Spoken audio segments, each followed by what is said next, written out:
Muy bien. Buenos días, comunidad chalaca y colegas, compañeros del Hospital Carrión. En esta oportunidad tengo el enorme agrado de participar de esta serie de programas llamado Tu Salud Primero, un programa iniciado en el 2020 como iniciativa para promover y prevenir las enfermedades, promover la salud y prevenir las enfermedades en nuestra comunidad. Hoy tenemos celebrando 100 programas y tenemos que darle el agradecimiento a la institución del Hospital Daniel Alcides Carrión, así como la Oficina de Imagen Institucional. Gracias a ellos por esta iniciativa tan importante que es la prevención de la enfermedad y la promoción de la salud. En esta oportunidad me encuentro con ustedes para ofrecerles un tema importantísimo en el control del embarazo, que se conoce como la utilidad o la importancia de las ecografías durante la gestación. Mi nombre es Carlos Vera, soy médico ginecólogo de este hospital y voy a estar con ustedes en los siguientes minutos escuchando sus preguntas o inquietudes para intentar brindarles tranquilidad y darles información certera que les sirva para cuidar su barriguita y el siguiente bebé por venir. Muy bien. Entonces, comenzamos comentándoles que en realidad existen 4 ecografías importantes, mínimas, que deberíamos realizar durante el embarazo. En realidad, se pueden realizar las ecografías que su médico de cabecera considere que son necesarias, pero si el embarazo es considerado como un embarazo de bajo riesgo, al menos deberíamos tener 4 ecografías de importancia. La primera es conocida como ecografía precoz. La ecografía precoz se realiza idealmente entre la 6ª semana y la 8ª semana de embarazo, es decir, más o menos un poco antes de los 2 meses de haber cumplido el embarazo. ¿Cuál es la importancia de esta ecografía? Lo primero es que nos confirma si es que el embarazo se encuentra ubicado dentro del útero y con esto descartamos una patología cada vez más frecuente que es el embarazo ectópico. El embarazo ectópico consiste en una localización extrauterina, es decir, por fuera del útero, de la gestación. Ocurre que cuando se forma el huevo fecundado, es decir, se une el óvulo con el espermatozoide, en lugar de migrar de forma correcta a la cavidad del útero, muchas de las veces se queda implantado en la trompa, que es la localización más común del embarazo ectópico. Sin embargo, también puede ubicarse en otras zonas de la cavidad intraabdominal. El problema con el embarazo ectópico es que es un embarazo que no es viable y lamentablemente pone en alto riesgo la salud de la mamá. Es por eso que un diagnóstico oportuno nos brinda a nosotros la oportunidad de dar un tratamiento médico preciso, exacto y así evitar una cirugía o evitar una complicación. Habiendo ya encontrado en ecografía precoz que el embarazo se encuentra ubicado correctamente dentro del útero, lo siguiente que vemos es la cantidad de bebés, si se trata de uno o de más bebés, y en base a eso también determinar si es que cada bebito tiene su propia bolsa y su propia placenta o comparten estas condiciones. Además, nos permite medir al bebé desde la cabeza hasta el final de su columna, hasta su colita, y de eso poder determinar aproximadamente cuántas semanas hay según esta medición, que se conoce como longitud corononalga. Y comparamos esta medición con la fecha de última regla de la mamá. Es muy común que nuestras mamitas no recuerden con precisión su fecha de última regla o que sean irregulares, como por ejemplo pasa con las pacientes que tienen el síndrome de ovario poliquístico. En estas pacientes sobre todo es súper importante este tipo de ecografías porque nos permite calcular una edad gestacional confiable, exacta, con apenas 3 a 5 días de rango de error. Una vez visto eso, lo siguiente que vemos es si el bebé ya tiene latido cardíaco visible. La gran mayoría de las veces, en un embarazo de buena evolución y de bajo riesgo, el latido cardíaco aparece a partir de las 5.5 a 6 semanas. Es por eso que la ecografía se recomienda realizarla después de la semana 6, para que en todos los casos ya deberíamos evidenciar la presencia de latido del bebé. Y esto nos indicaría que efectivamente estamos frente a un embarazo que es viable. Otro punto importante es el descarte de hematomas, que es frecuente de encontrar, sobre todo en las pacientes que manifiestan dolor o sangrado vaginal, y eso nos corrobora más aún la sospecha clínica de una amenaza de aborto. Y un plus adicional, que no es para nada menos importante, es que en ecografía precoz podemos evaluar con bastante facilidad los anexos. Los anexos vienen a ser las trompas y los ovarios. Hay mamitas que a veces desde antes del embarazo ya vienen con quistes en los ovarios, o tumoraciones en los ovarios, o inclusive miomas dentro del útero. Y es en este tiempo donde es súper fácil de poder encontrarlos y valorar si es que va a generar algún riesgo o complicación durante el resto del embarazo o no. Una vez que nosotros hemos completado con esta evaluación, que es el screening del primer trimestre, el médico tratante les va a recomendar cuándo es que toca el siguiente control de importancia en cuanto a ecografía. Y la siguiente ecografía importante es el screening del primer trimestre. El screening del primer trimestre también es conocido como ecografía genética. En realidad es más que un estudio genético. En el screening del primer trimestre nosotros podemos valorar efectivamente si es que nuestro bebé tiene más probabilidad o no de tener alguna alteración genética o cromosómica, como por ejemplo el síndrome Down, pero también tenemos mayor probabilidad, tenemos la opción de ver si es que hay más probabilidad de desarrollar preeclampsia.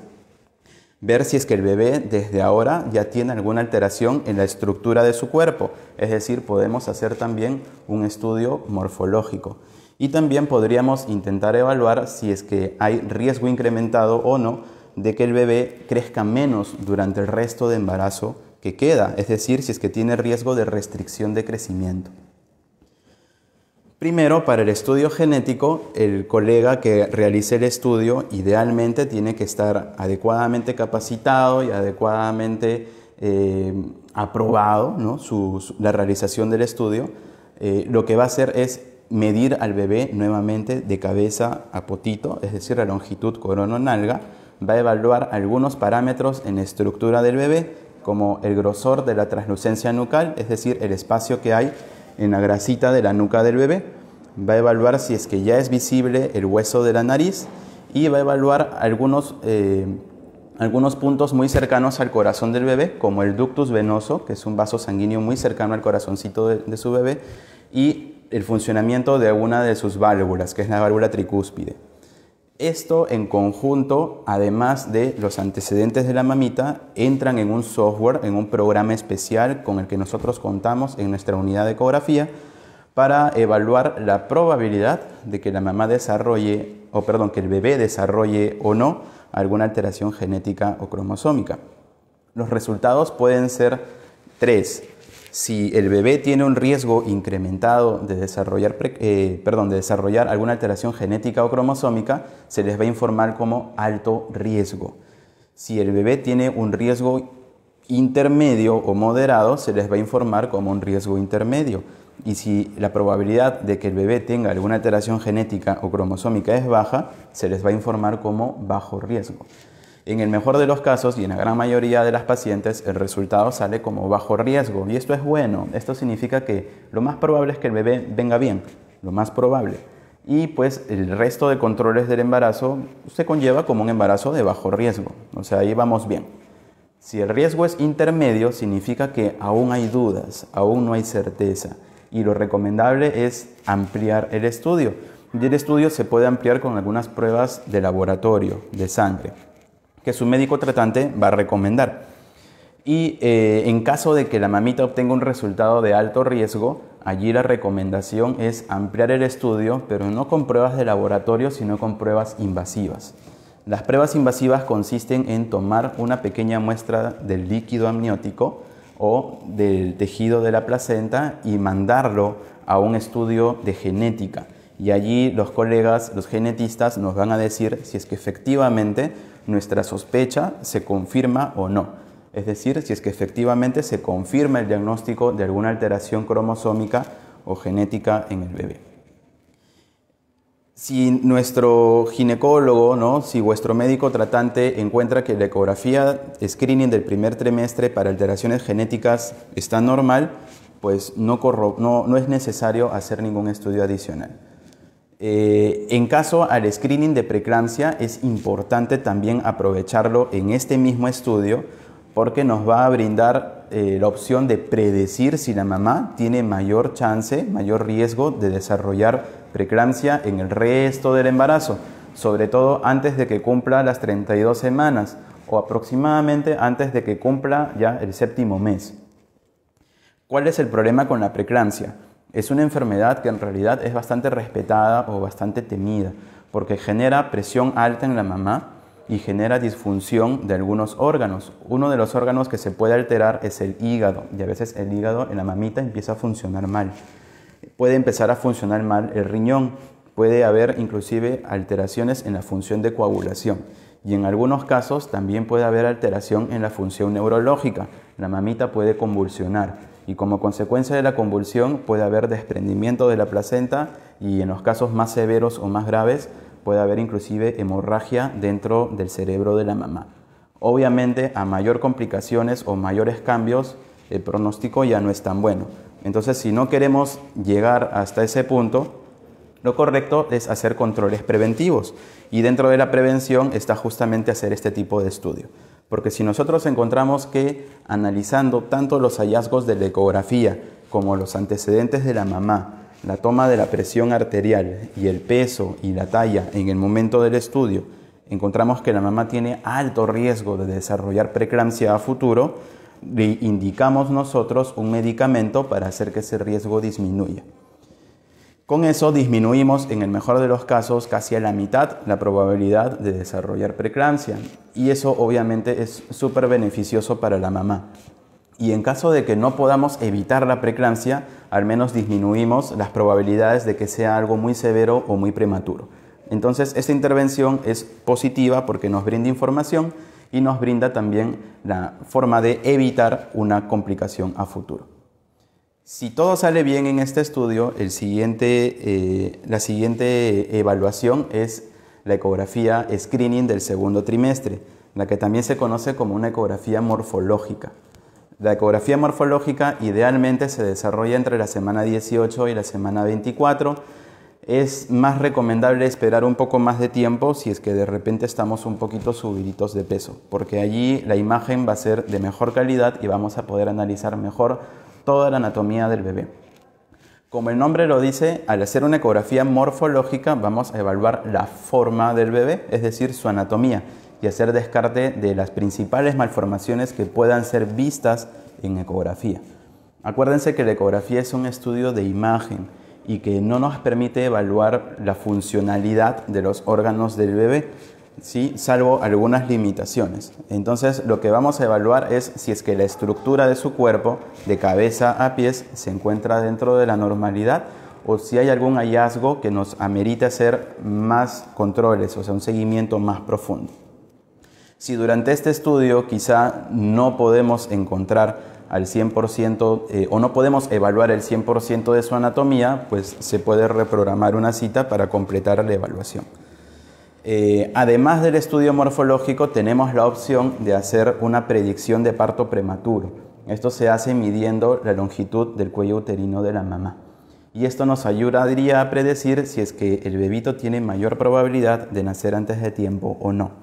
Si encontramos que hay alto riesgo de parto prematuro, también tenemos la opción de prevenirlo dando medicamentos para hacer que este riesgo disminuya. Es por eso que hacer ecografías especializadas, importantes, en determinada edad gestacional, genera un beneficio para la paciente. Y la última ecografía es la ecografía que me ayuda a evaluar el control de desarrollo, o mejor dicho, de crecimiento del bebé. Hay quienes proponen que se debería realizar una ecografía Doppler casi a la mitad del último trimestre, más o menos en la semana 32 o en la semana 36, para ir evaluando si es que el bebé tiene un correcto crecimiento o si quizá nuestro bebito está creciendo un poco más de lo usual o se está quedando, está creciendo un poco menos. Además de evaluar el crecimiento, la ecografía Doppler también nos permite evaluar la funcionalidad de la placenta.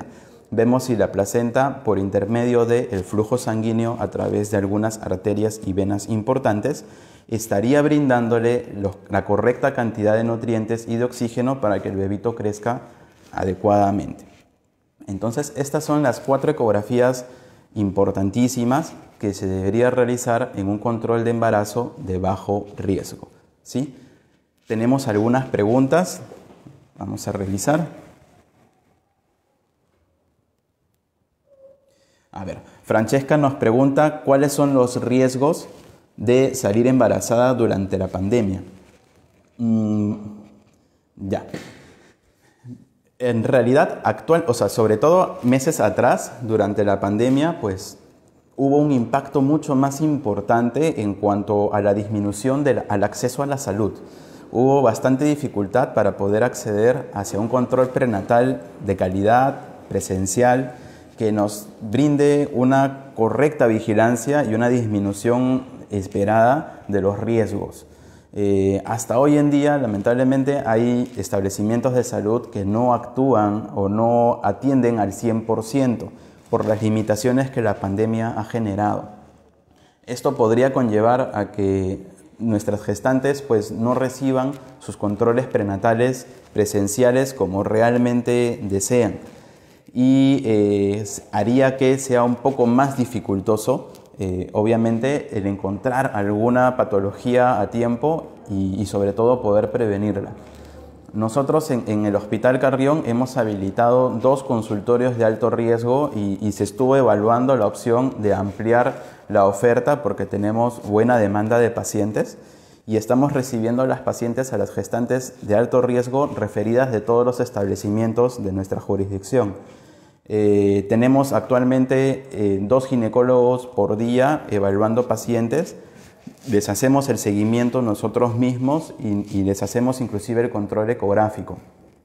En cuanto a la aplicación de ecografía, no hemos parado, seguimos trabajando, desarrollamos turnos de ecografía mañana y tarde, muchas de las veces, para hacer el correcto seguimiento de nuestras pacientes.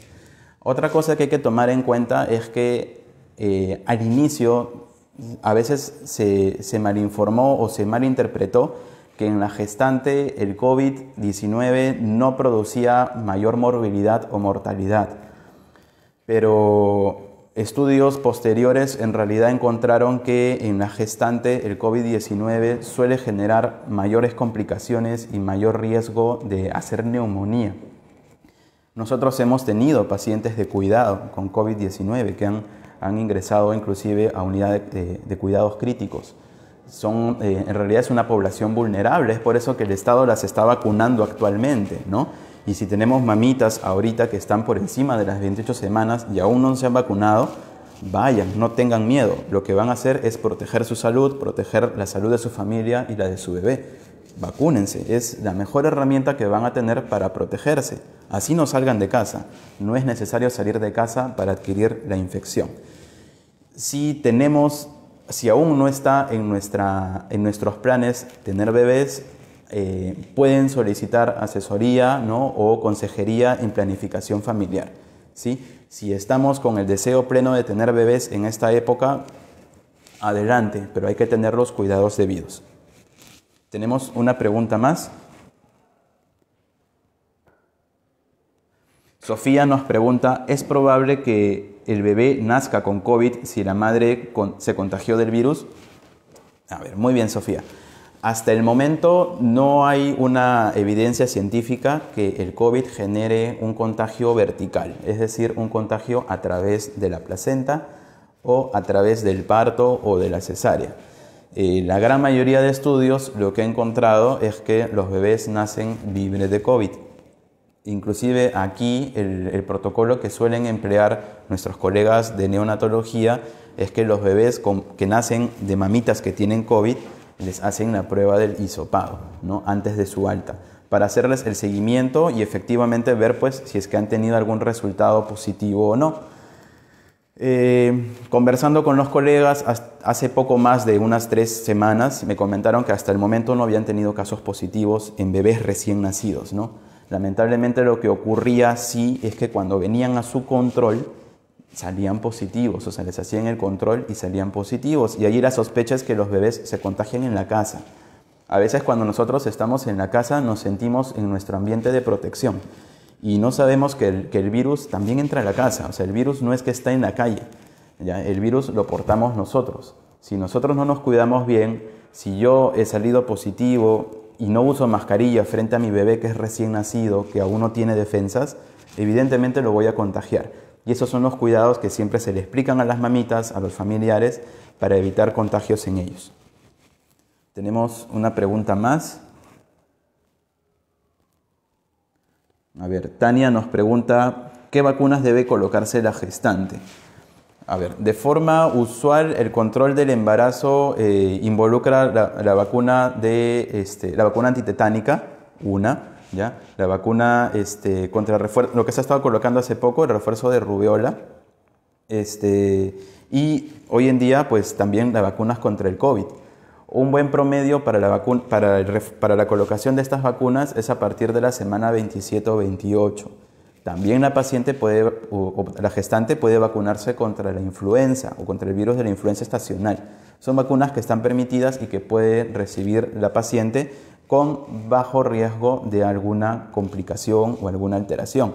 Háganlo, vacúnense. Acuérdense que prevenir es mucho mejor que curar.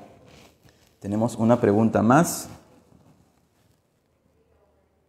A ver, Karen nos dice, doctor, buenos días, soy una paciente con artritis reumatoide y por 5 años he tomado prednisona de 5 miligramos, meloxicam de 15 y metrotexate de 2.5, estas dos últimas 6 entre sábado y domingo.